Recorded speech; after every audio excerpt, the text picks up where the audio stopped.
In the bustling modern city of Athens, Greece, amidst the contemporary cafes and vibrant street life, there's one rule that might just take you by surprise if you decided to walk around in a specific attire. Ladies, if you happen to be on certain archaeological sites, wearing stilettos is a complete no-go. That's right. The logic behind this is almost as ancient as the rule itself. The heel pressure can potentially damage the aged marble of these age-old treasures, the remnants of a glorious past. The stones and monuments of Athens have witnessed centuries of history, and those managing these valuable sites wish to keep them preserved for future generations. This unusual ban not only highlights the quirky intersection of ancient preservation needs with modern fashion, but also pays homage to the importance of protecting cultural heritage. But let's dig deeper into the fascinating world of ancient laws still holding their ground in today's society. One might think that, with modernity, these archaic regulations would have evaporated into the mists of history. Yet remarkably, they have, like a stubborn houseguest who just refuses to leave, continued to linger, and sometimes even thrive. Next on our list, let us journey to Japan, a country known for its harmony, order, and centuries-old traditions. Here, there exists a law from the Edo period, roughly the 17th century, which bizarrely prohibits the making and usage of swords for anyone who isn't a registered sword craftsman. This law, though ancient, is inherently tied to Japan's cultural identity and history. Originally, it was enacted to control and monitor the use of weaponry, ensuring peace and maintaining the shogunate's power back then. While the samurai have long since faded into history, the law remains as a way of preserving this crucial part of Japanese heritage. Today, it has influenced the practice of katana crafting, creating a highly specialized and prestigious craft passed through generations. Swordsmiths continue to require specific licenses, and their work must be registered with the government. It ensures that the legacy and artistry developed over centuries are protected, enhancing the law's quaint yet profound purpose as a guardian of cultural legacy. Venturing westward into England, one might find themselves bemused by a rather peculiar law dating back to the 16th century, during the reign of the notorious Henry Roman VIII. According to this outdated statute, it's still illegal for any man in the city of York to carry a bow and arrow on a Sunday. The origin of this law is steeped in historical necessity. Townsfolk, it was believed, had to practice archery regularly to be ready for any potential fights or invasions. Sundays were deemed the day set aside for honing one's archery skills. While the days of regular archery practice are far behind us, the regulation hasn't been repealed. It has become more a whimsical relic than a rule, often cited more as a curious historical footnote than a practice still obeyed. And speaking of England's quirks, another law pings back from the past where the monarchy holds a very unique space. In Cornwall, there's a law involving the peculiar role of stanary courts, which were established in the 12th century. These courts were set to settle disputes related to tin mining, a major industry in medieval England.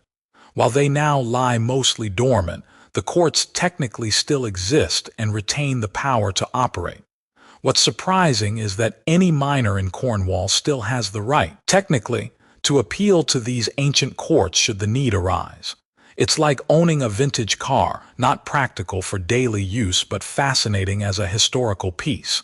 Let's head further east to the mysterious and grandiose land of Nepal, where a law with deep historical roots continues to weave its influence into the fabric of modern life. The Kumari, a living goddess tradition, is a custom where a prepubescent girl is selected from the Nuor community in the Kathmandu Valley and worshipped as the physical embodiment of the divine. To this day, the tradition continues as a unique blend of law, religion, and culture. While not codified as a law in the formal sense we might understand today, the Kumari's role is institutionalized and recognized by the state's historical framework. Even though the modern era has tempered the intensity of the practice, Reducing political reliance on her divine approval, the Kumari tradition remains potent in its cultural and societal impact. This living vestige reminds us of the depth of Nepal's religious and cultural heritage, providing a seamless connection from past to present.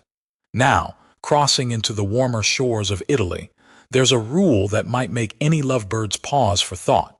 In the city of Capri, acting excessively loud or wearing wooden sandals is reportedly discouraged. Echoing back to traditions encouraging decorum and tranquility, it all makes sense if you consider the romantic ambience beckoning travelers from around the world.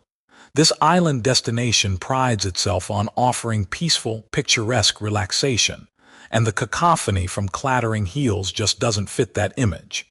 This regulation's history revolves more around cultural preservation, maintaining the tranquil, sunlit bliss for which Capri is adored. While it may not strictly be an ancient law, it reflects an age-old Italian appreciation for aesthetics, peace, and quiet.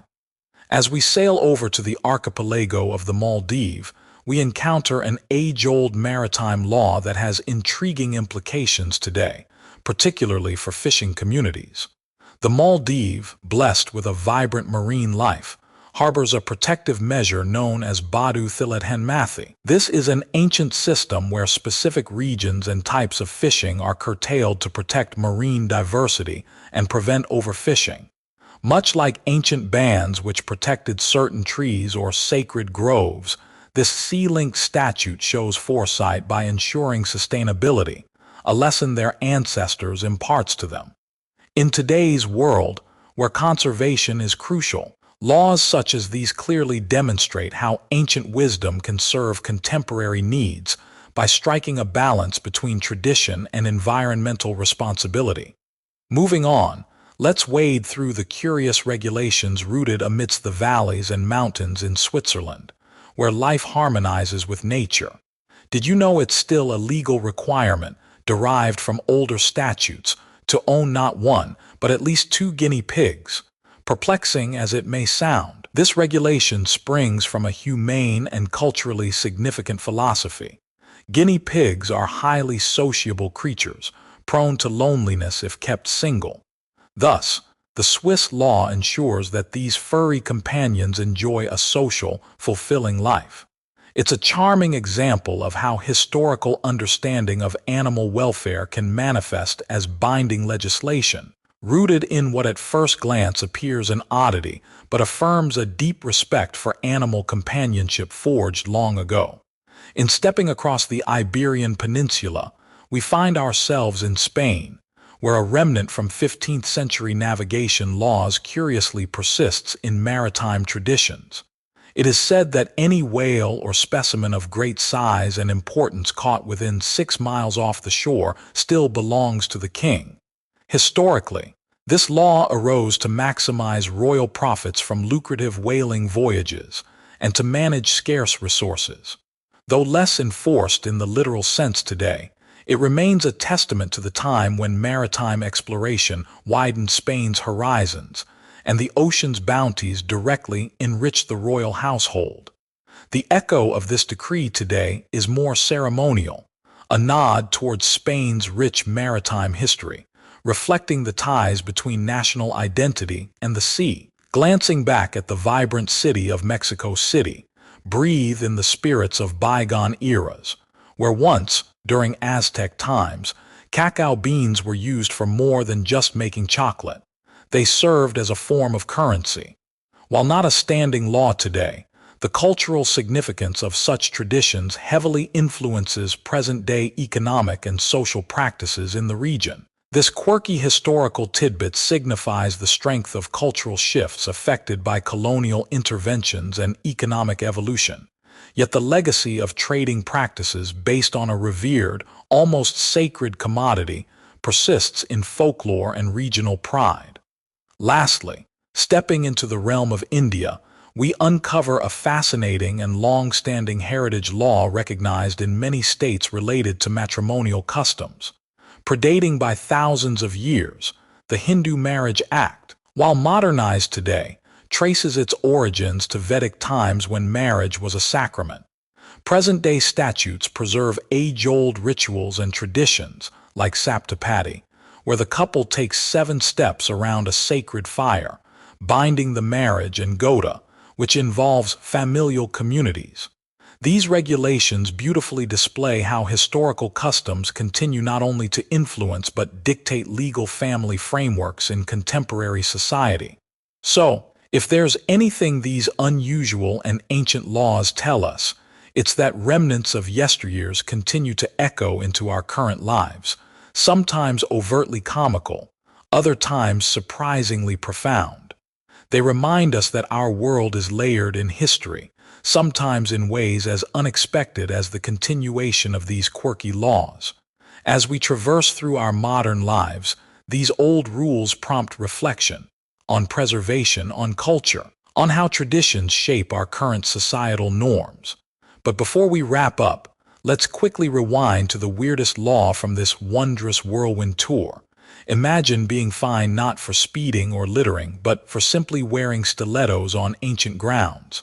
Such is the peculiar yet important stance taken in Greece, offering a snapshot of how the past threads through every step of our present, sometimes quite literally.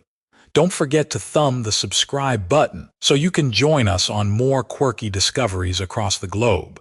Until next time, embrace the curious, celebrate the peculiar, and always stay informed.